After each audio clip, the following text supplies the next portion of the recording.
সংস্থার ১০ম বর্ষপূর্তি উপলক্ষে বর্ণাঢ্য শোভাযাত্রার আয়োজন করল জয় ঠাকুর সেবা সমিতি। জয় ঠাকুর সেবা সমিতির ১০ম বর্ষপূর্তি উপলক্ষে রবিবার শিলচরে এক বিশাল বর্ণাঢ্য শোভাযাত্রার আয়োজন করা হয়।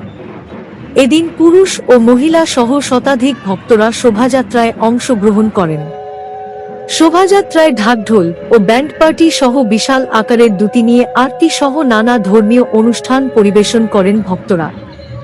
শহরের রানীখাড়ি এলাকা থেকে শোভাযাত্রা বের হয়ে বিভিন্ন পথ পরিক্রমা শেষে সুভাষনগর দুর্গা মণ্ডপে এসে সমাপ্তি হয়। শোভাযাত্রা শেষে সুভাষনগর দুর্গা মণ্ডপে আয়োজিত মূল অনুষ্ঠানে দীক্ষা গ্রহণ, ধ্যান ও আরতি সহ বিভিন্ন ধার্মিক অনুষ্ঠানের আয়োজন করা হয়। এদিন বিশ্বজিৎ দেব, রাজু হালদার, রূপম ভট্টাচার্য, টাবু দেব ও বিক্রম ঘোষ সহ অন্যান্যরা উপস্থিত ছিলেন।